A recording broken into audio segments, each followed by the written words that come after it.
Hello friends, आप सभी का स्वागत है आपके अपने YouTube channel Shri Shiv online classes के ऑनलाइन पोर्टल पर। मैं सुनील कुमार इलेक्ट्रिकल डिपार्टमेंट से। तो बच्चों, हमने इस चैनल पर काफ़ी वीडियो अपलोड कर चुके हैं जो इलेक्ट्रिशियन थ्योरी से रिलेटेड मोस्ट इम्पोर्टेंट टॉपिक्स जिन पे हमने चर्चा की है, उसी कड़ी में हम आगे बढ़ रहे हैं। हमारा एक मोस्ट इम्पोर्टेंट टॉपिक या आप चैप्टर मान सकते हो, जिससे काफ़ी न्यूमेरिकल काफ़ी क्वेश्चंस हर बार परीक्षा में पूछे जाते हैं।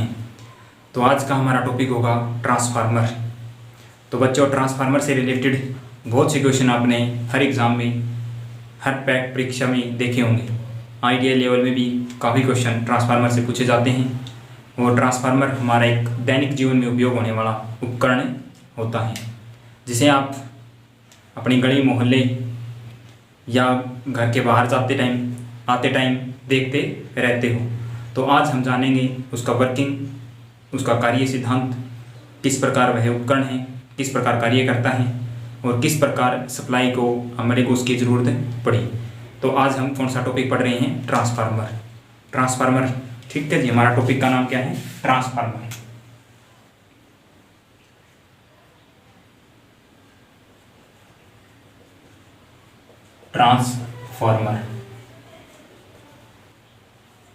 ट्रांसफार्मर आपको नाम से पता चला है, ट्रांस और फार्मर मतलब ट्रांसफ़र कर रहा है कुछ ना कुछ चीज़ों, किसी क्वांटिटी किसी को ट्रांसफ़र करने का कार्य जो करता है उसे क्या बोलते हैं? ट्रांसफार्मर।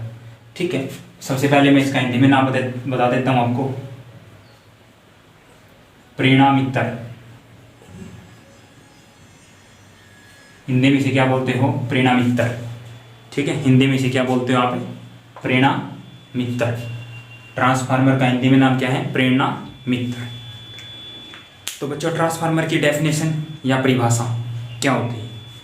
ट्रांसफार्मर एक स्टैटिक डिवाइस है, मतलब स्टैटिक मतलब स्थितिक उपकरण। ठीक है, स्टैटिक डिवाइस है जो विद्युतीय ऊर्जा को, जो हमारी इलेक्ट्रिकल एनर्जी है, उसे एक लेवल से, विद्युतीय ऊर्जा को एक लेवल से दूसरे लेवल में बदलने का जो कार्य करता है उसे क्या बोलते हैं? ट्रांसफार्मर। ठीक है, एक लेवल से दूसरे लेवल, अप या डाउन। ठीक है, दूसरी परिभाषा आप बोल सकते हो, ट्रांसफार्मर एक स्टैटिक डिवाइस है या वह स्थितिक उपकरण। ठीक है, वह स्थितिक उपकरण जो एसी वोल्टेज को एक लेवल से दूसरे लेवल में ट्रांसफ़र करे बिना फ्रीक्वेंसी और बिना पावर बदले। तो आपने क्या समझा? हमारा ट्रांसफार्मर जो होता है वो एसी की वोल्टेज को एक लेवल से दूसरे लेवल में कन्वर्ट करता है बिना किसी फ्रीक्वेंसी और बिना पावर को बदले। मतलब सेम पावर सेम फ्रीक्वेंसी पर जो हमारी वोल्टेज को एक लेवल से दूसरे लेवल में कन्वर्ट करता है। लेवल से आप क्या समझे? लेवल होता है मतलब अपनी वोल्टेज कुछ आ रही है उसे या तो कम करना या उसे ज़्यादा करना। मतलब जितनी वोल्टेज आपके पास आ रही है उसे आप स्टेप अप कर रहे हो, मतलब ज़्यादा कर रहे हो, स्टेप डाउन या कम कर रहे हो। ठीक है, तो उसको चेंज करता है बिना फ्रीक्वेंसी और बिना किसी पावर को बदले। तो उसे हम क्या बोलते हैं? ट्रांसफार्मर। ठीक है, उसे क्या बोलते हैं? ट्रांसफार्मर। तो सबसे पहले मैं डेफिनेशन लिखवा देता हूँ। ट्रांसफार्मर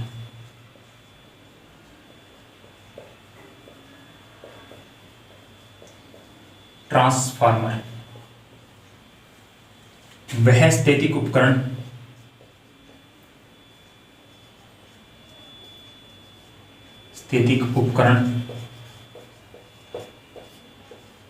जो एसी वोल्टेज वह स्थितिक उपकरण जो एसी वोल्टेज को एक लेवल से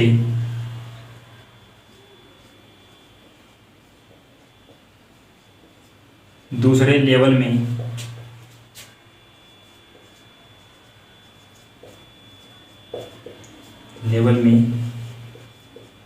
बदले बिना फ्रीक्वेंसी को आप क्या बोलते हो? आवृत्ति। बिना आवृत्ति तथा बिना पावर को बदले। ठीक है, वह स्थितिक उपकरण जो एसी वोल्टेज को एक लेवल से दूसरे लेवल में बदले, क्या कर रहा है, एसी वोल्टेज को एक लेवल से दूसरे लेवल में चेंज कर रहा है, बिना आवर्ती तथा बिना पावर को बदले। मतलब पावर को भी चेंज नहीं करता और आपकी फ्रीक्वेंसी या आवर्ती को भी चेंज नहीं करता। पावर को आप क्या बोलते हो, शक्ति। क्या बोलते हो, शक्ति। तो ट्रांसफार्मर हमारा एक वह स्थितिक उपकरण जो एसी वोल्टेज को एक लेवल से दूसरे लेवल में बदले, बिना आवर्ती तथा बिना पावर बदले। मतलब आवर्ती को भी चेंज नहीं करता है और हमारी जो पावर इनपुट में दे रहे हो, टोटल पावर इनपुट में जो दे रहे हो, सेम पावर आपको आउटपुट में मिलेगी। ठीक है, इससे आप क्या समझ सकते हो, तो भाई सीधी सी बात है, अगर पावर आपने दी कुछ भी, क्या दी, पावर, और आउटपुट में आपको क्या मिली, सेम पावर मिली। क्या मिली, सेम पावर। ठीक है, क्या मिली आपको, सेम पावर। ठीक है, तो अब आपने क्या किया, वोल्टेज को बढ़ा दिया। ठीक है, सपोज करो आपने ट्रांसफार्मर जो यूज किया वो वोल्टेज को बढ़ा रहा है। ठीक है, तो उसके लेवल में कंपैरिजन में हमारा P क्या होता है, P बराबर V इंटू आई होता है। अगर हमारी इनपुट आपने दी V और I, तो आपने क्या किया, सेकेंडरी जो आउटपुट ले रहे हो आप, वोल्टेज समान तो रखेगा नहीं। ठीक है, क्योंकि वोल्टेज को तो कम या ज़्यादा करना ही है। अगर वोल्टेज को कम किया तो आपकी करंट की वैल्यू क्या होगी, इंक्रीज होगी। अगर वोल्टेज को बढ़ा रहे, अगर वोल्टेज को आपने अप किया है, तो करंट की जो वैल्यू होगी वो आपकी कम होगी। ठीक है, इसीलिए हमारी जो पावर है वो बराबर रहती है। पावर क्या रहती है, बराबर, वरना तो कोई चांस ही नहीं है पावर सेम रहने का। ठीक है, तो हमारा ट्रांसफार्मर क्या करता है, जैसे जैसे वोल्टेज लेवल को आप बढ़ाते हो, साथ के साथ करंट के लेवल को नीचे भी लेके आता है, और वोल्टेज लेवल को जैसे जैसे नीचे लेके आते हो, सेम प्रोसीजर में करंट की वैल्यू बढ़ जाती है। इसीलिए हमारी पावर जो होती है वो सेम रहती है। ठीक है, चलिए आगे।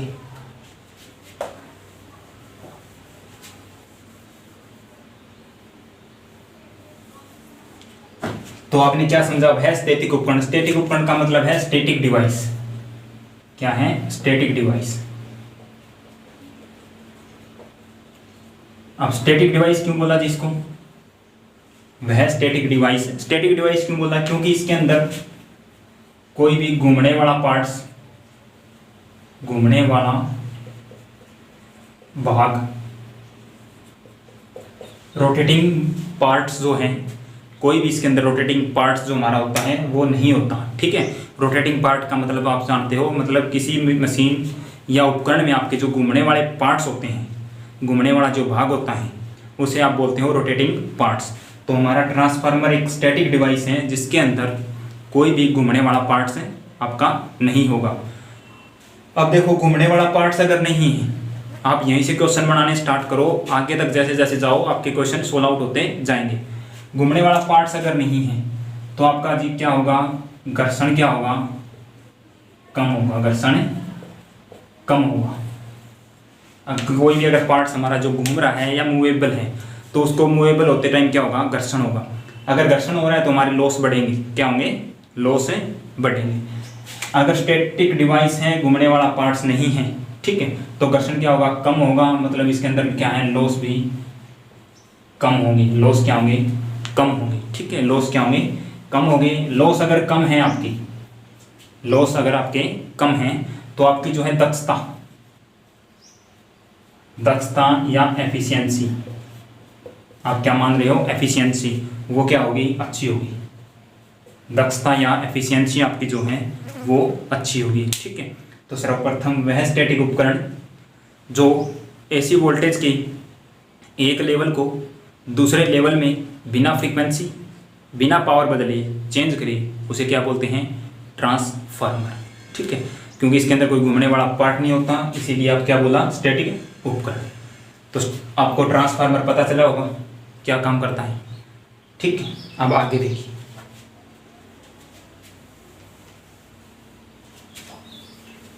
ये वोल्टेज को क्या करता है, कम भी कर सकता है और ज़्यादा भी कर सकता है। ठीक है, वोल्टेज को क्या करता है, कम करता है और वोल्टेज को ज़्यादा भी कर सकता है। ठीक है,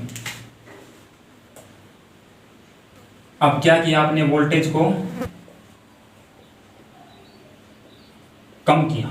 ठीक है, एक और ट्रांसफार्मर है आपके पास, वो क्या कर रहा है, वोल्टेज को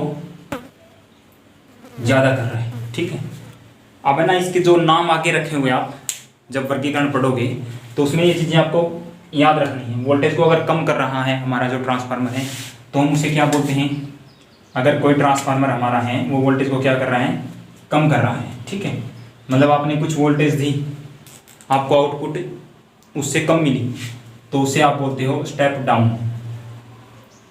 क्या बोलते हो, स्टेप डाउन ट्रांसफार्मर। अगर वोल्टेज आपको मिली ज़्यादा, मतलब बढ़ा के वोल्टेज दी, उसे आप क्या बोलोगे, स्टेप अप ट्रांसफार्मर।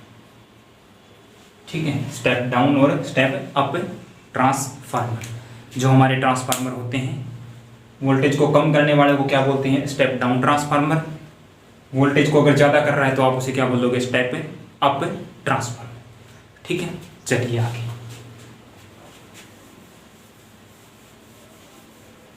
अब हम पढ़ते हैं ट्रांसफार्मर का वर्किंग। क्या पढ़ते हैं, वर्किंग प्रिंसिपल।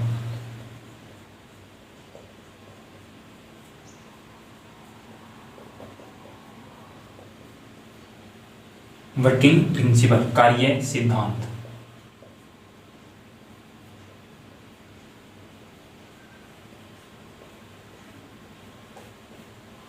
हम क्या पढ़ेंगे, ट्रांसफार्मर का कार्य सिद्धांत। ठीक है, ट्रांसफार्मर जो हमारा होता है वो क्या करता है, इलेक्ट्रिकल एनर्जी जो हमारी है उसे एक लेवल से दूसरे लेवल में क्या करता है, चेंज करता है। ठीक है, अब चेंज अगर कर रहा है तो कुछ ना कोई नियम या फिर किसी व्यक्ति ने अगर इसे बनाया तो उसने कुछ ना कुछ तो ऐसी चीज़ें बताई होगी जिससे हमारी इनपुट आप दे रहे हो उसे इम्प्रूव कर रहा है या उसे डाउन कर रहा है। तो जो इस कार्य के सिद्धांत पे काम करता है उसे हम क्या बोलते हैं, उसका प्रिंसिपल। ठीक है, वो जिसके ऊपर काम कर रहा है। तो इसके लिए कुछ ना कुछ लॉ होंगे, तो मैं उस लॉ के बारे में हम डिस्कस करेंगे। ट्रांसफार्मर जो हमारा होता है वो अन्योन्य प्रेरण के सिद्धांत पर, ठीक है, किसके सिद्धांत पे, अन्योन्य प्रेरण।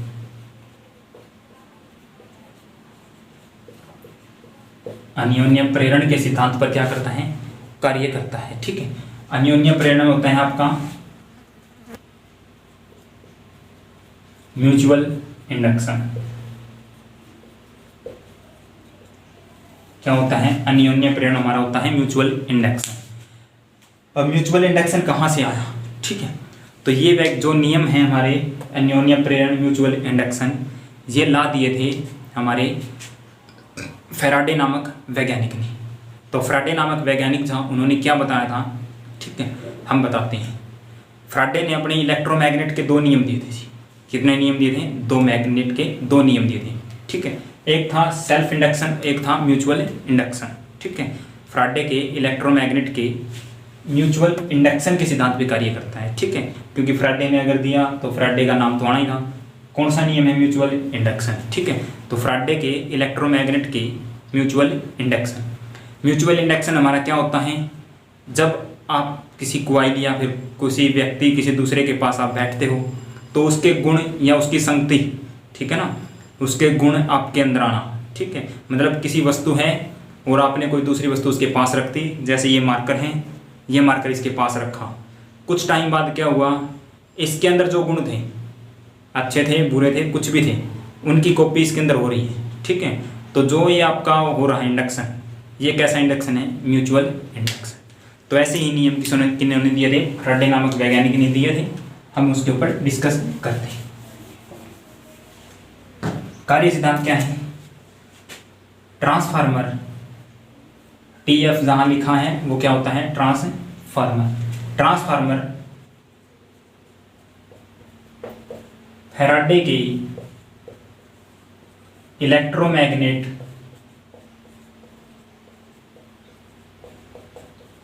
फैराडे के इलेक्ट्रोमैग्नेटिक म्यूचुअल इंडक्शन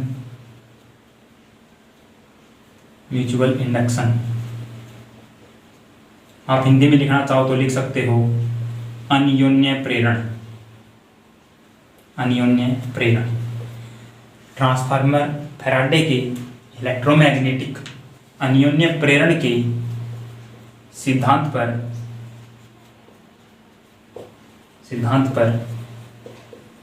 कार्य करता है। ठीक है, फैराडे के इलेक्ट्रोमैग्नेटिक की म्यूचुअल इंडक्शन के सिद्धांत पर कार्य करता है। प्रेरण का जो हमारा अस्तित्व है, ठीक है, अब आगे क्या है, ट्रांसफार्मर फैराडे के इलेक्ट्रोमैग्नेटिक म्यूचुअल इंडक्शन के सिद्धांत पर कार्य करता है। ठीक है, प्रेरण का जो अस्तित्व है केवल जो हमारा होता है एसी परिपथ में। ठीक है, क्या होता है, म्यूचुअल इंडक्शन जो हमारा होता है वो किस सर्किट पर कार्य करता है, एसी सर्किट पर।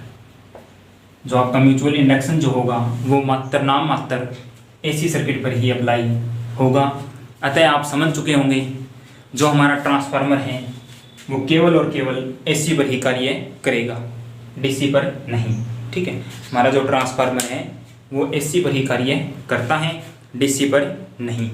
ठीक है, अन्योन्य प्रेरण के सिद्धांत के अनुसार आगे क्या है, अन्योन्य प्रेरण या म्यूचुअल इंडक्शन के सिद्धांत के अनुसार हमारी जो प्राइमरी कॉइल होती है क्या होती है, प्राइमरी वाइंडिंग। चलो मैं डायग्राम बना के सिखाता हूं आपको, फिर उस समझ में आएगा अच्छे से। तो हमारा क्या था, ट्रांसफार्मर। आप ट्रांसफार्मर को ऐसे बनाते हो,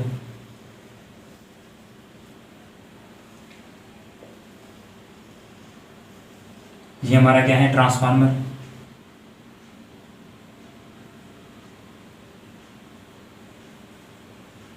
ये इसके ऊपर क्या की है, वाइंडिंग। ठीक है, सेम प्रोसीजर इस साइड होता है।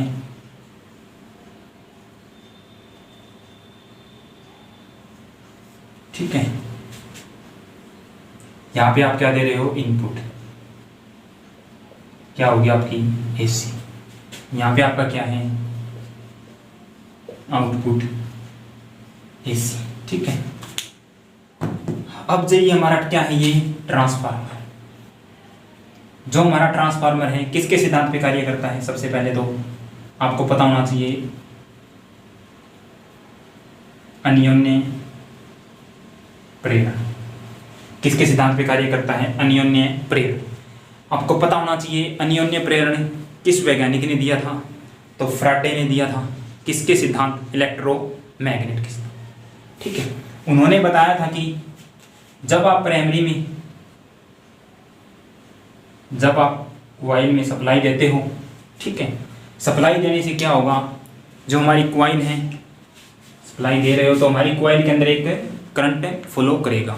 ठीक है, क्योंकि कुछ ना कुछ इसका इंडक्टेंस होगा। अगर किसी कॉइल का इंडक्टेंस है तो उसके अंदर क्या होगा, करंट फ्लो होगा। अगर करंट फ्लो हो रहा है तो हमारी ये क्या है, कॉइल है, तो इसी वजह से इसके अंदर क्या हुआ, एक करंट फ्लो हुआ भाई। मान लिया करंट हमारा क्या फ्लो हुआ, आई। ठीक है, करंट फ्लो होने से इसके अंदर क्या होगा, एक MMF क्या उत्पन्न होगा, MMF। ठीक है, मैग्नेटोमोटिव फोर्स। ठीक है, क्या उत्पन्न होगा, MMF। अगर MMF उत्पन्न होता है तो हमारा यहाँ से क्या उत्पन्न भी होगा, फ्लक्स। ठीक है, फ्लक्स क्या उत्पन्न होगा, फ्लक्स, जो हमारा किस क्वांटिटी का होगा, AC। क्योंकि हम सप्लाई AC दे रहे हैं तो इसके अंदर कैसा मैग्नेटिक फ्लक्स उत्पन्न होगा, AC। यही फ्लक्स यहाँ से ट्रांसफार्मर कोर के द्वारा पास रखी दूसरी कॉइल के साथ लिंक करता है। यही फ्लक्स, ये आपका क्या है, फ्लक्स। यही फ्लक्स आपका दूसरी कॉइल के साथ लिंक करता है। यहाँ क्या किया, जिसने लिंक किया, क्या किया, लिंक। फिर आपको पता है फैराडे ने नियम दिए थे, जब किसी कंडक्टर को मैग्नेटिक क्षेत्र में रखकर घुमाया जाए या किसी कंडक्टर को मैग्नेटिक अक्षेत्र घुमा दो। ठीक है, आपने पढ़े थे फैराडे के नियम। जब किसी कंडक्टर को मैग्नेटिक क्षेत्र में रखकर घुमाया जाए या फिर कंडक्टर को शिथिल रखकर मैग्नेट को घुमाया जाए तो आपकी क्या होती है, कंडक्टर के अंदर एक ईएमएफ उत्पन्न हो जाती है। ये नियम किसने दिए थे, फैराडे ने। ठीक है, फैराडे ने क्या बताया था कि जब किसी कंडक्टर को चुंबकीय क्षेत्र में रखकर घुमाया जाए तो उस कंडक्टर के अंदर ईएमएफ उत्पन्न होगी। दूसरी कंडीशन, किसी कंडक्टर को शिथिल रख के मैग्नेटिक फील्ड को उसके पास घुमा दो, ठीक है, उसके चारों ओर घुमा दो, तब भी कंडीशन क्या होगी, इसके अंदर ईएमएफ उत्पन्न होगी। अब देखो जो हमारा ये फ्लक्स है किसी क्वांटिटी का है, एसी, मतलब ये क्या कर रहा है, अपना मान चेंज कर रहा है। अगर मान चेंज कर रहा है तो हमारा कैसा है, अल्टरनेटिंग फ्लक्स। अब इस कॉइल के साथ लिंक करके क्या करेगा, इसके अंदर ईएमएफ उत्पन्न करेगा। क्या होगी, ईएमएफ उत्पन्न। ईएमएफ उत्पन्न होने से क्या होगा, ईएमएफ उत्पन्न होगी। अगर आप कुछ लोड लगा रहे हो तो इसके अंदर करंट फ्लो होगा। आप इस साइड क्या मिलेगी, आपको आउटपुट मिलेगी। ठीक, ये हमारा था कौन सा, अन्योन्य प्रेरण या म्यूचुअल इंडक्शन। ये जो नियम है वो हमारा था अन्योन्य प्रेरण या फिर म्यूचुअल इंडक्शन।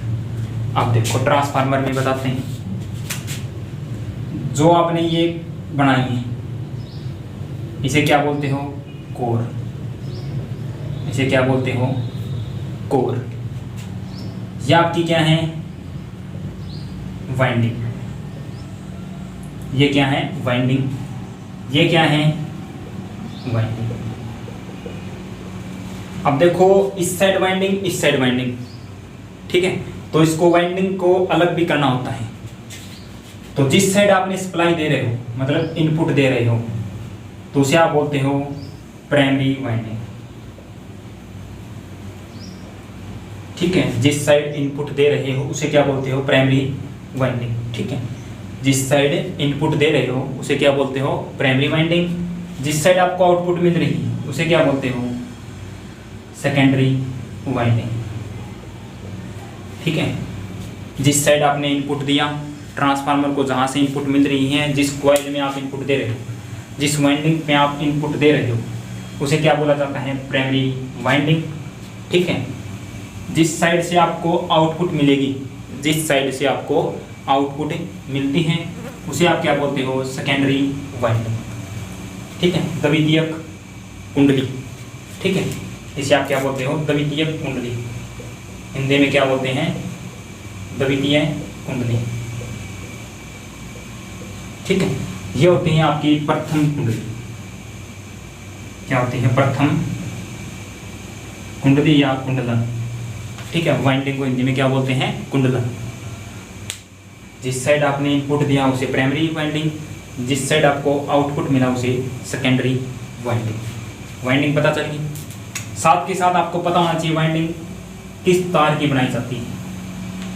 तार दोनों साइड आप सेम यूज करते हो। ठीक है, कैसा,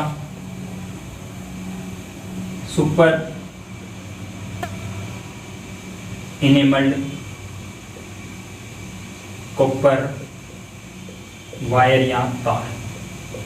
सुपर इनेमल्ड कॉपर वायर या तार। ठीक है, तो तार आप कौन सा यूज कर रहे हो, सुपर इनेमल्ड का मतलब होता है जो इंसुलेशन होता है वो अच्छा होना चाहिए। ठीक है, कैसा होना चाहिए, अच्छा होना चाहिए, मतलब हीट वगैरह के द्वारा जल्दी सी मतलब उखड़ने वाला ना हो या फिर उतरने वाला ना होना चाहिए, अब अच्छा होना चाहिए। और कॉपर की वायर होनी चाहिए आपकी। ठीक है, कैसी होनी चाहिए, कॉपर वायर।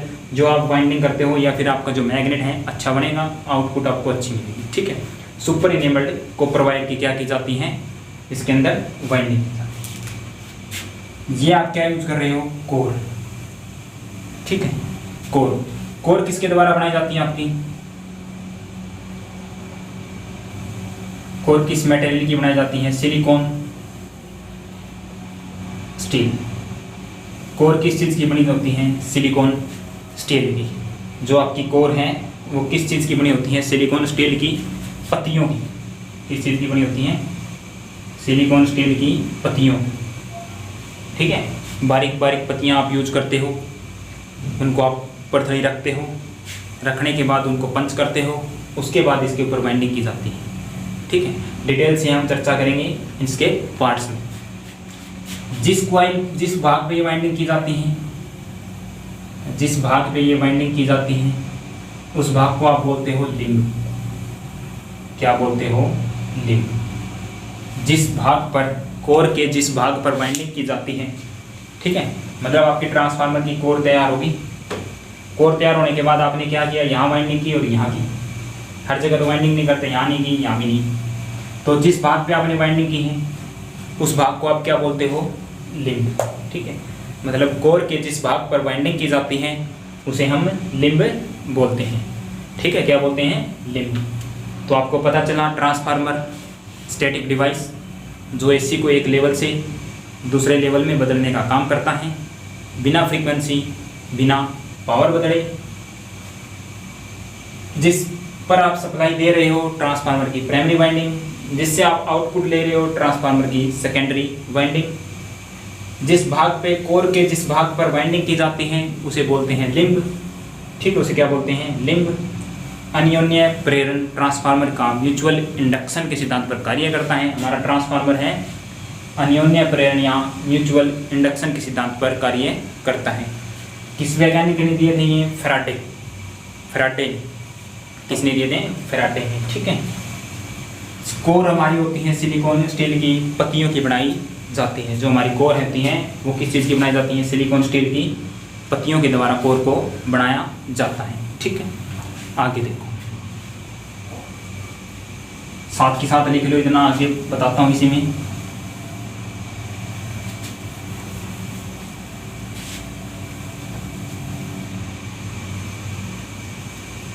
अब देखो कुछ, अब आपसे क्वेश्चन पूछा जाता है ट्रांसफार्मर की दोनों वाइंडिंग किस प्रकार कनेक्टेड होती है।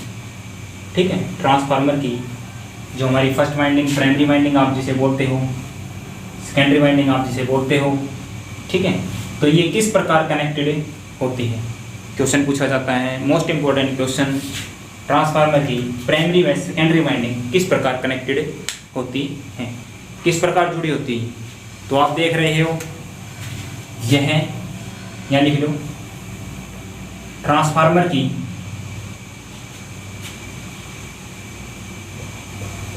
प्राइमरी तथा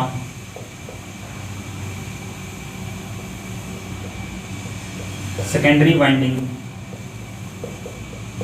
ट्रांसफार्मर की प्राइमरी तथा सेकेंडरी वाइंडिंग आपस में मैग्नेटिकली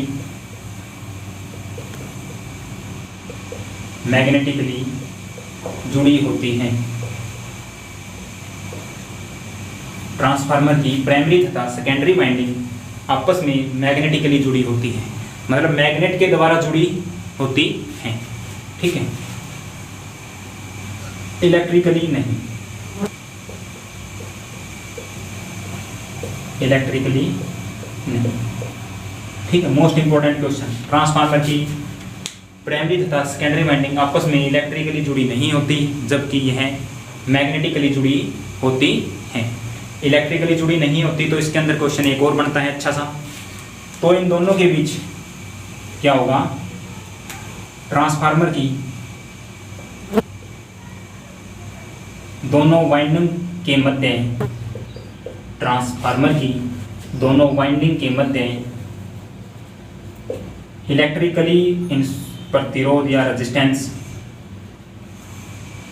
ट्रांसफार्मर की दोनों वाइंडिंग के मध्य इलेक्ट्रिकली प्रतिरोध अनंत होता है, अनंत होता है।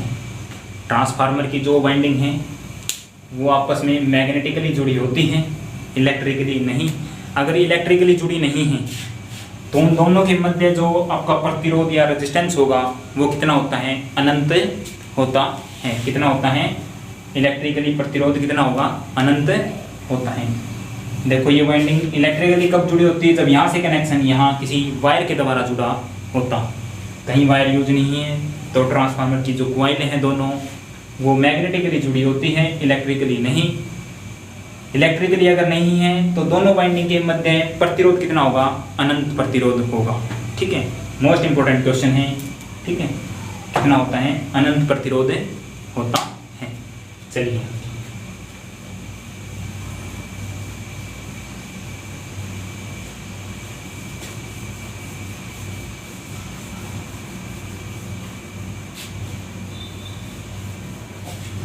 तो आपको पता चला ट्रांसफार्मर किस प्रकार कार्य करता है, क्या करता है, वोल्टेज को एक लेवल से दूसरे लेवल में चेंज करता है।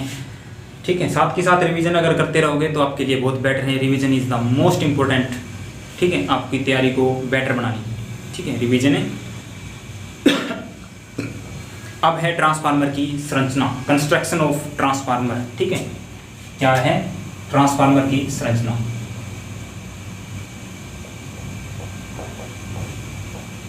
संरचना या बनावट, ट्रांसफार्मर की संरचना या बनावट। ठीक है, ट्रांसफार्मर हमने कैसा बनाया था अभी जस्ट,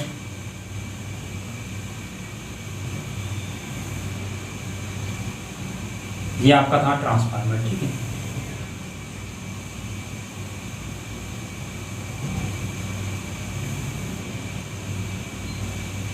ये आपका क्या था ट्रांसफार्मर।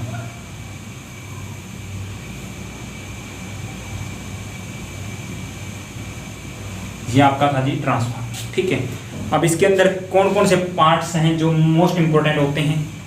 आपने ट्रांसफार्मर रखा देखा होगा गली मोहल्ले में, उसके अंदर काफ़ी पार्ट्स होते हैं। उसके हम स्पेशल अच्छा सा डायग्राम बना के, सारे पार्ट्स बना के उसके ऊपर डिस्कस करेंगे। तब तक के लिए आपको मोस्ट इंपॉर्टेंट पार्ट्स बता देते हैं। ठीक है, सर्वप्रथम होते हैं वाइंडिंग। क्या है वाइंडिंग, और क्या होता है कोर, और क्या होता है कंटेनर। कंटेनर होता है, ठीक है, कोर हो गया, वाइंडिंग होगी, कंटेनर, और क्या होता है टर्मिनल बॉक्स। क्या होता है टर्मिनल बॉक्स, और क्या होता है टेम्परेचर गेज होता है।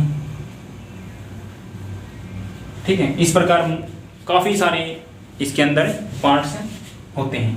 तो एक बार हम डिस्कस करते हैं मुख्य पार्ट्स पर। ठीक है, मुख्य पार्ट्स हमारे कौन कौन से हैं, वाइंडिंग, कोर, कंटेनर। ठीक है, वाइंडिंग, कोर और कंटेनर। ठीक है, तो सर्वप्रथम आपको पता होना चाहिए क्या होती है वाइंडिंग, क्या होता है कोर। ठीक है, कोर कैसी होती है आपकी, जिस पर आप वाइंडिंग करते हो सिलिकॉन स्टील की बनाई जाती है। ठीक है, कोर पे क्या करते हो आप, जिस भाग पर आप वाइंडिंग कर रहे हो, ठीक है, जिस पर वाइंडिंग की जाती है वो कंप्लीट जो आपका है वो क्या है कोर है। कोर पर आप क्या करते हो वाइंडिंग करते हो। कोर के जिस भाग पर वाइंडिंग करते हो उस भाग को आप क्या बोलते हो लिंब। ठीक है, कोर किस चीज़ की बनाई जाती है, सिलिकॉन स्टील की। इतना हम डिस्कस कर चुके हैं। अब मैंने बताया था इसकी कुछ पत्तियों का यूज किया जाता है। ठीक है, पत्तियों का यूज किया जाता है। उन पत्तियों की मोटाई आपको ध्यान रखनी है, 0.35 mm टू 0.5 mm। क्या होता है आपका कोर की जो पत्तियां होती हैं, हमारी सिलिकॉन स्टील की जो पत्तियां आप यूज करते हो, उन पत्तियों की जो मोटाई है वो कितनी होती है 0.35 mm से, ठीक है, 0.5 mm तक। उन पत्तियों की मोटाई कितनी होनी चाहिए 0.35 mm से 0.5 mm तक। ठीक है, उसके बाद आपकी वाइंडिंग होती है। वाइंडिंग कितनी होती है आपकी, दो वाइंडिंग होती है। एक होती है प्राइमरी वाइंडिंग, क्या होती है प्राइमरी, दूसरी सेकेंडरी। क्या होती है दूसरी सेकेंडरी। प्राइमरी वाइंडिंग कौन सी होगी, जिस वाइंडिंग पर आप इनपुट दे रहे हो, मतलब आपकी ये है, आपने क्या दिया यहाँ इनपुट। अब आप इसे क्या बोलोगे प्राइमरी वाइंडिंग। क्या बोलोगे प्राइमरी वाइंडिंग। यहाँ से आपको क्या मिला जी, आउटपुट मिली कुछ ना कुछ, इसे आप क्या बोलोगे सेकेंडरी वाइंडिंग। इसे आप क्या बोलोगे सेकेंडरी वाइंडिंग। ठीक है, जिस वाइंडिंग से आप इनपुट दे रहे हो ट्रांसफार्मर को वो आपकी है प्राइमरी वाइंडिंग। जिस वाइंडिंग से आपको आउटपुट मिल रही है वो आपकी क्या होगी सेकेंडरी वाइंडिंग। ठीक है, वाइंडिंग करने के बाद जिस पूरे बॉक्स के अंदर ये सब पार्ट्स रखे जाते हैं उसे क्या बोलते हैं कंटेनर। ठीक है, उसे क्या बोलते हैं कंटेनर। ठीक है, जिस पार्ट्स के अंदर, जिस बॉक्स के अंदर आप बॉक्स बना रहे हो, जिसके अंदर सब कुछ चीज़ें रखी होती हैं, हमारी वाइंडिंग, कोर वगैरह, तेल वगैरह इसके अंदर यूज़ कर रहे हैं, वो जो रखा होता है उस पार्ट्स को आप क्या बोलते हो, कंटेनर। जिस पॉइंटों के द्वारा सप्लाई दे रहे हो उसे आप टर्मिनल बॉक्स बोल रहे हो, समझते होगे टर्मिनल बॉक्स। आपने जो सप्लाई आ रही है वो किसी ना किसी के माध्यम से, ठीक है, किसी ना किसी माध्यम से हमारी वाइंडिंगों के साथ कनेक्टेड होती है। डायरेक्ट तो तार नहीं लगाते ना यहाँ, ठीक है। तो आप उसके अंदर कुछ मटेरियल जो यूज़ कर रहे हो, जो आपने बॉक्स बनाया है, जो आप पॉइंट यूज़ कर रहे हो, उन पॉइंटों को क्या बोलते हो, टर्मिनल बॉक्स। उसके अलावा इसके अंदर पार्ट्स होता है अपना टेम्परेचर गेज। टेम्परेचर गेज समझते हो आप, तापमान गेज, जो आपका क्या काम करता है, टेम्परेचर को मापने का काम करता है, ठीक है। चलिए आगे, ट्रांसफार्मर की संरचना या बनावट। आगे क्या हमारा टेम्परेचर गेज, ठीक है। वाइंडिंग मैंने आपको बता दिया, प्राइमरी और सेकेंडरी दो वाइंडिंग होती थी। कौन कौन सी, प्राइमरी और सेकेंडरी। जिस पर आप सप्लाई देते हो प्राइमरी वाइंडिंग, जिससे आप आउटपुट लेते हो सेकेंडरी वाइंडिंग, ठीक है। अब आपकी क्या होती है, कोर होती है। क्या होती है, कोर। कोर थी किस चीज़ की बनाई गई थी, सिलिकॉन स्टील की पत्तियों की, जिनकी मोटाई आप कितनी पढ़ते हो, 0.35 mm से 0.5 mm तक आप उनकी मोटाई पढ़ते हो, ठीक है। जो आपकी कोर हैं वो क्या काम करती हैं, जो प्राइमरी वाइंडिंग में आपका जो फ्लक्स उत्पन्न होता है उससे सेकेंडरी वाइंडिंग तक पहुंचाने का जो कार्य है, ठीक है। प्राइमरी वाइंडिंग द्वारा उत्पन्न चुंबकीय फ्लक्स को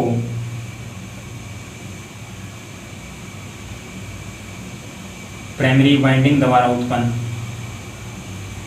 चुंबकीय फ्लक्स को यहाँ से उत्पन्न होगा कुछ ना कुछ, सेकेंडरी तक दो लेके जाती है।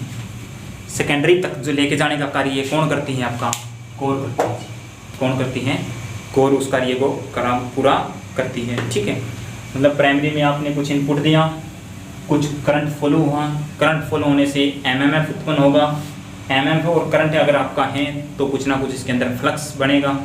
फ्लक्स अगर उत्पन्न हुआ तो वो यहाँ से कोर के माध्यम से, किसके माध्यम से, कोर के माध्यम से सेकेंडरी वाइंडिंग के साथ लिंक करेगा। फ्राडे के इलेक्ट्रोमैग्नेटिक म्यूचुअल इंडक्शन के कारण सेकेंडरी कॉइल में ईएमएफ उत्पन्न होगी, जिसे आप आउटपुट में लेते हो, ठीक है, जिसे आप आउटपुट में लेते हो, ठीक है। क्या करते हो आप, उसे आउटपुट में लेते हो, ठीक है। तो आप समझ चुके हैं, ये हमारी क्या है, प्राइमरी वाइंडिंग, ये हमारी सेकेंडरी वाइंडिंग, दोनों का कार्य पता चल गया। ट्रांसफार्मर की कोर जो होती है उसका पता चल गया, किस सिद्धांत पे कार्य करता है ये आपने पढ़ा है, ठीक है। अब हम पढ़ते हैं ट्रांसफार्मर की कार्यप्रणाली। हम पढ़ चुके हैं वर्किंग प्रिंसिपल, अब हम पढ़ेंगे ट्रांसफार्मर के लॉ। क्या पढ़ते हैं, ट्रांसफार्मर की लॉ, एडवांटेज ऑफ ट्रांसफार्मर, ठीक है, ट्रांसफार्मर के लॉ।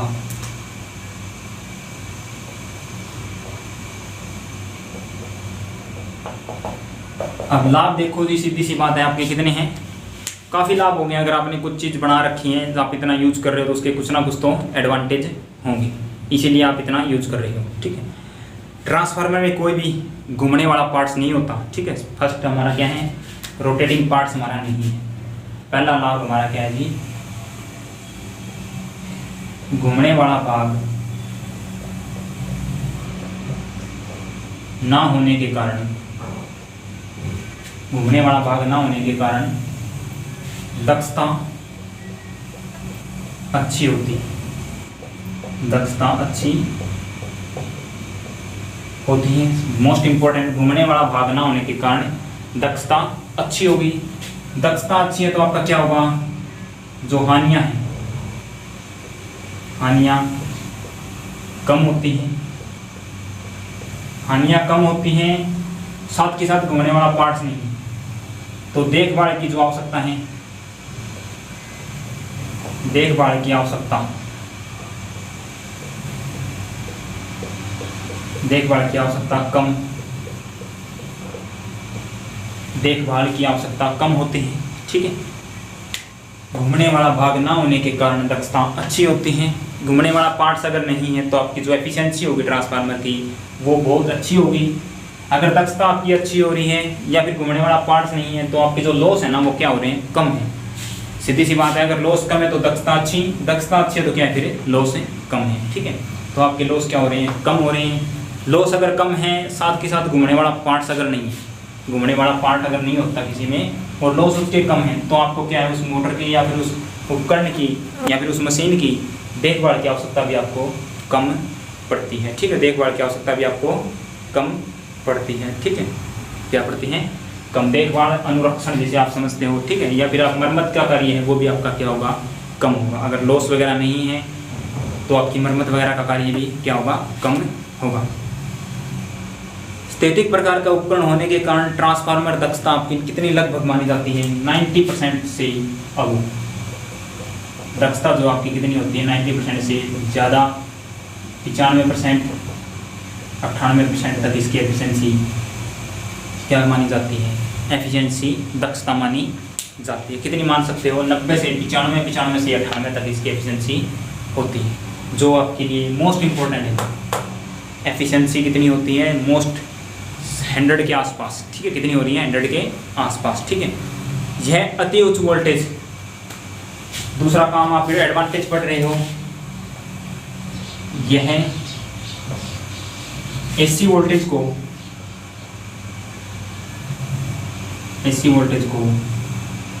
कम व ज़्यादा करता है। ठीक है, एसी वोल्टेज को कम व ज़्यादा करता है। सबसे बड़ा एडवांटेज तो यही है ना, हमारी जो एसी वोल्टेज हमारी उत्पन्न हो रही है, काफ़ी लंबे ट्रांसमिशन करने के बाद भी हम अगर उसकी वैल्यू को बढ़ाना चाहते हैं, उसके मान को बढ़ाना चाहते हैं, तो हम क्या करते हैं? ट्रांसफार्मर का प्रयोग करते हैं। क्या करते हैं? ट्रांसफार्मर का प्रयोग करते हैं।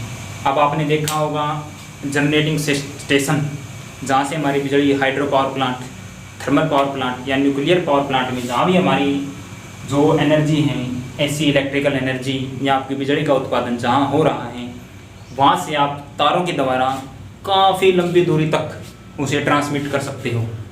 ट्रांसमिट करते भी हो, आपने देखी भी हैं लाइनें। तो वो किसकी वजह से सफल हो पाई है? हमारे ट्रांसफार्मर की वजह से ही हम उसे सफल कर पाए हैं।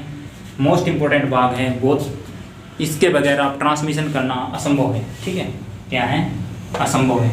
ट्रांसफार्मर के बिना आपकी ट्रांसमिशन लाइन या फिर आपको ऐसी इलेक्ट्रिकल एनर्जी को ट्रांसमिट करना असंभव है। तो सबसे पहले यह एसी वोल्टेज को कम व ज़्यादा करता है, ट्रांसमिट करने के लिए आपको फ़ायदेमंद है। आप क्या करते हो? जनरेटिंग स्टेशन से आपकी जो वोल्टेज उत्पन्न हो रही है उसे ट्रांसफार्मर के द्वारा स्टेप अप करके, स्टेप अप मतलब है उसकी वैल्यू को बढ़ा के। ठीक है, क्या किया आपने? जनरेटिंग स्टेशन, ये मैंने लिखा जनरेटिंग स्टेशन, यहाँ से आपकी क्या होगी? इलेक्ट्रिकल एनर्जी उत्पन्न होगी। इलेक्ट्रिकल एनर्जी यहाँ आपकी कितनी होती है? 6.6 kV, 11 kV, इतनी ही आप उत्पन्न करते हो। उसके बाद क्या करते हो आप? यहाँ लगा दिया जी ट्रांसफार्मर। कौन सा? Step up. क्या लगा दिया? स्टेप। अब ये ट्रांसफार्मर इसे क्या करेगा? 132 kV, 240 kV, 440 kV तक बढ़ा देता है। ठीक है, क्या कर दिया? 440 kV तक इसकी वोल्टेज को बढ़ा दिया। जैसे जैसे अगर वोल्टेज बढ़ेगी तो क्या होगा? हमारा करंट पे कम होगा। अगर आपने, मैंने पहले बताया था, पावर को चेंज नहीं करता है, सेम पावर पर हमारा ट्रांसफार्मर क्या करता है? कार्य करता है। साथ के साथ यह फ्रीक्वेंसी में परिवर्तन नहीं करता। ठीक है, तो आपने क्या किया? जनरेटिंग स्टेशन से जो वोल्टेज उत्पन्न हुई उसे स्टेप अप किया 132, 240, 440 kV के साथ। साथ साथ हमारा क्या हुआ? करंट की वैल्यू कम होगी। ठीक है, करंट की वैल्यू कम होगी। करंट की वैल्यू कम होने के हमारे 2-3 फायदे होंगे। कितने फायदे होंगे? 2 से 3 फायदे होंगे। करंट की वैल्यू कम होने से हमारा क्या होगा जी? करंट की वैल्यू कम होने से हमारा क्या होगा? जो हम तार यूज कर रहे हैं, क्या यूज कर रहे हैं? तार का साइज कम हो जाएगा, कम हो जाएगा। ठीक है, कम हो जाएगा। भाई सीधी सी बात, अगर करंट कम है ना तो हम क्या करते हैं? तार पतला यूज करते हैं। अगर करंट ज़्यादा, हाईएस्ट करंट फ्लो कराना है तो आप तार का मोटा यूज करते हो। ठीक है, तो आपने देखा जैसे जैसे स्टेप अप किया, करंट की वैल्यू कम होगी तो तार का साइज क्या हो जाएगा? कम हो जाएगा। साइज मतलब डाया। अगर तार का साइज कम होता है, तार का साइज कम होता है तो जो तार की खपत है, खपत क्या होगी? कम होगी। खपत मतलब है लागत। ठीक ठीक है। खपत क्या होती है, लागत। पहले जो आपकी तार आ रही थी, अगर करंट की वैल्यू ज़्यादा है तो आपकी 1 क्विंटल तार लग रही थी, ठीक है, ट्रांसमिशन में 1 क्विंटल। अब तार का साइज आपने क्या कर दिया, कम कर दिया, तो ये तो है नहीं कि 1 क्विंटल फिर भी लगेगी, ठीक है। तो वो आपके 80-90 किलो में काम चल सकता है, उससे कम में काम चल सकता है। तो खपत होती है जितनी आपको ज़रूरत होती है वो क्या होगी, कम होगी। खपत अगर कम होगी तो सीधी सी बात है भाई, कीमत क्या लगेगी, खर्चा जो लगेगा वो कम लगेगा, कीमत या खर्चा कम हो जाएगा फिर, ठीक है। जो आपका खर्चा था, जो इन्वेस्ट कर रहे थे आप पैसे, वो पैसों की बचत किसने करवाई, ट्रांसफार्मर के द्वारा अपने पैसे की बचत की। तो ये संचरण प्रक्रिया जो हो रही है, ठीक है। एक बात और, ट्रांसफार्मर में अगर करंट की वैल्यू कम कर दी तो आपकी जो हानियां हैं, वो क्या हो जाएगी, लॉस क्या हो जाएंगे, कम हो जाएंगे। लॉस समझते हो, मतलब जो आपने वायर के अंदर जो लॉस होते हैं, ठीक है, वायर के अंदर जो आपके लॉस होती हैं, हीट होती हैं, हीट किसके बराबर होती हैं, H बराबर I² RT जूल। अगर करंट की वैल्यू हाईएस्ट है तो हमारी हीट होगी ज़्यादा। अब ट्रांसफार्मर ने क्या किया, वोल्टेज बढ़ा दी, करंट क्या हो गया, कम। करंट अगर वैल्यू कम है तो लॉस जो होंगे या फिर हीट जो होगी वो कम होगी।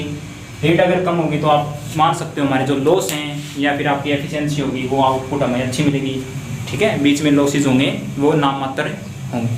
तो हीट जो लॉस है वो भी इसकी वजह से कम होगा। तो यहाँ से आपने इतने एडवांटेज पढ़ लिए इसके बारे में, ठीक है। क्या हो गया, ट्रांसफार्मर ट्रांसमिशन लाइनों के लिए मोस्ट इम्पोर्टेंट है। ट्रांसफार्मर की वजह से ये लॉस हमारे कम हो रहे हैं, खर्चा कम, वोल्टेज को कम में ज़्यादा कर सकता है, घूमने वाला भाग नहीं होता, इसी वजह से इसकी दक्षता जो एफिशिएंसी है वो अच्छी होगी। हानियाँ इसके अंदर कम होती हैं, देखभाल की आवश्यकता नहीं होती, ठीक है। अब हमारा जो ट्रांसफार्मर है एसी वोल्टेज को कम या ज़्यादा कर सकता है। जहाँ आपको कम वोल्टेज की आवश्यकता हो आप स्टेप डाउन करके यूज कर सकते हो। सेम कंडीशन में आपको हाईएस्ट वोल्टेज चाहिए तो आप ट्रांसफार्मर के द्वारा हाईएस्ट वोल्टेज भी प्राप्त कर सकते हो।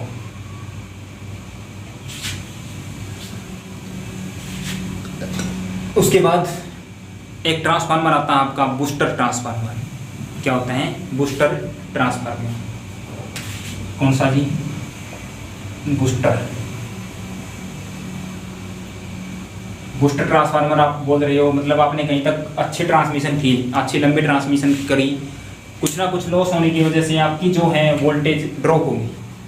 क्योंकि देखो लॉस इतनी अगर पावर इतने भी आपके जो हैं मोटर हैं, उपकरण हैं, जनरेटर हैं, कुछ भी हो, लॉस तो होते हैं, लेकिन डिपेंड है उसकी आकार बनावट पे। तो ट्रांसफार्मर में लॉस कम होते हैं लेकिन होंगे। ट्रांसफार्मर आपने काफ़ी दूरी लंबी तक ट्रांसमिट किया, उसके बाद कहीं बजाने के बाद आपको वोल्टेज क्या मिलती है, कम मिलती है।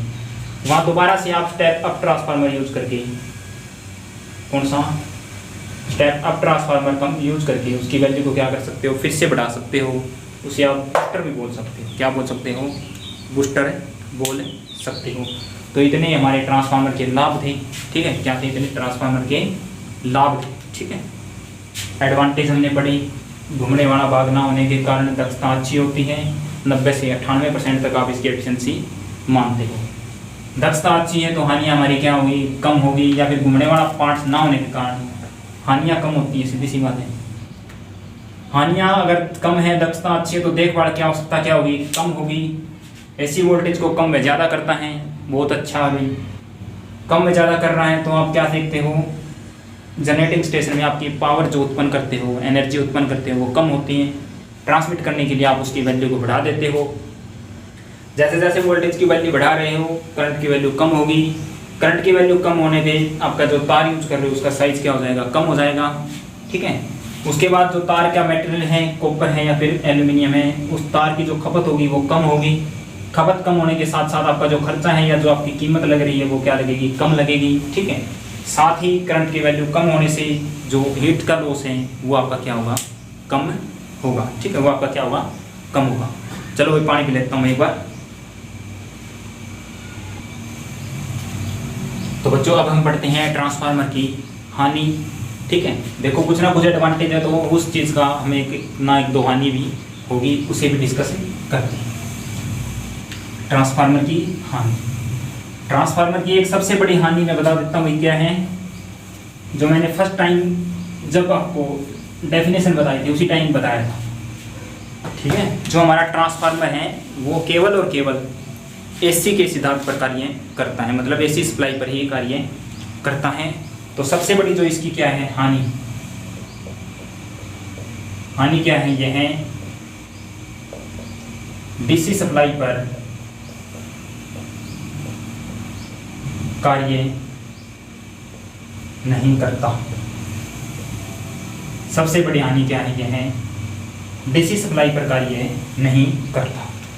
ठीक है, जो हमारा ट्रांसफार्मर है इतना अच्छा उपकरण होने के कारण भी अब इसके अंदर एक हानि है, यह है डीसी सप्लाई पर कार्य नहीं करता। अब सोचो डीसी सप्लाई पर कार्य क्यों नहीं कर रहा। ठीक है, इसके आप 2 या 3 इफेक्ट पढ़ सकते हो। ठीक है, डीसी सप्लाई में कार्य क्यों नहीं करता। चलिए, फर्स्ट कारण, जो फैराडे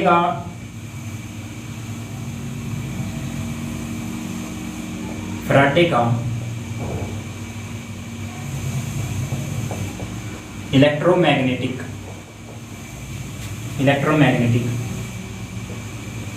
म्यूचुअल इंडक्शन का नियम डीसी सप्लाई पर लागू नहीं होता। छोटी सी लैंग्वेज में आप समझ सकते हो, छोटी सी लाइन में आप समझ सकते हो। जिस सिद्धांत पे हमारा ट्रांसफार्मर कार्य कर रहा था, ठीक है, जिस सिद्धांत पर हमारा ट्रांसफार्मर कार्य कर रहा था वो सिद्धांत कौन सा था, फैराडे का इलेक्ट्रोमैग्नेटिक म्यूचुअल इंडक्शन। ठीक है, इसके नियम पे हमारा ट्रांसफार्मर कार्य करता है। लेकिन जब फैराडे ने बनाया ये नियम, तब उन्होंने बोला था हमारा जो ये नियम है फैराडे का इलेक्ट्रोमैग्नेटिक म्यूचुअल इंडक्शन, यह खुद डीसी सप्लाई पर लागू नहीं होता। सीधी सी बात है, अगर इस पे लागू नहीं होता तो हमारे ट्रांसफार्मर पे भी डीसी सप्लाई कार्य नहीं करेगी, अन्यथा हमारी वाइंडिंग जो जल सकती है। ठीक है, ट्रांसफार्मर में नुकसान हो सकता है। फैराडे का इलेक्ट्रोमैग्नेटिक म्यूचुअल इंडक्शन का नियम डीसी सप्लाई पर लागू नहीं होता। ठीक है, अगर आप डीसी सप्लाई से दोगे तो इस नियम का विरोध होगा। ठीक है, ये नियम है ना जो एसी पे कार्य करता है। अब डीसी सप्लाई अगर इसको दोगे तो ये नियम नहीं होगा। इस नियम का अगर उपयोग नहीं हो रहा है, ये लागू नहीं हो रहा है डीसी पे, तो जो हमारा ट्रांसफार्मर है वो वर्क नहीं करेगा। ठीक है, सेकंड कारण 3 है, आप डेफिनेशन 2 या 3 बोल सकते हो। ठीक है, हमारी जो कॉइल है, कॉइल या आपकी वाइंडिंग, ठीक है, डीसी सप्लाई पर वाइंडिंग डीसी सप्लाई पर एक शॉर्ट सर्किट चालक की भांति कार्य करेगी। ठीक है, कॉइल या वाइंडिंग हमारी जो है डीसी सप्लाई पर एक शॉर्ट सर्किट चालक की भांति कार्य करेगी। शॉर्ट सर्किट का मतलब होता है जिस प्रकार आपका घर में कोई शॉर्ट सर्किट हो जाता है, शॉर्ट सर्किट आप समझते हो ना, फेज और न्यूट्रल का बिना किसी लोड के मिलना। विदाउट लोड हमारे जब फेज और न्यूट्रल मिल जाते हैं तो हम उसे बोलते हैं शॉर्ट सर्किट। ठीक है, शॉर्ट सर्किट की भांति कार्य करेगी। शॉर्ट सर्किट की भांति अगर कार्य करती हैं तो आपका जो करंट होगा, करंट ज़्यादा बहेगा, मतलब जो करंट का फ्लो होगा वो कितना होगा, बहुत ज़्यादा या फिर मैक्सिमम होगा। तो डीसी सप्लाई पर एक शॉर्ट सर्किट की चालक की भांति कार्य करती है तो करंट की वैल्यू ज़्यादा होगी। करंट की वैल्यू हाईएस्ट होने के कारण H बराबर I square RT, I square की वैल्यू मैक्सिमम है तो हीट क्या होगी, ज़्यादा। हीट ज़्यादा उत्पन्न होने की वजह से कॉइल जल जाएगी, कॉइल जल जाएगी। कौन सी कॉइल जलेगी, आपकी प्राइमरी कॉइल जलेगी, मतलब जिस पे आप सप्लाई दे रहे हो वह कॉइल जल जाएगी। ठीक है, वह कॉइल क्या होगी, जल जाएगी। इसी के साथ आप समझ सकते हो कॉइल के अंदर क्या होता है।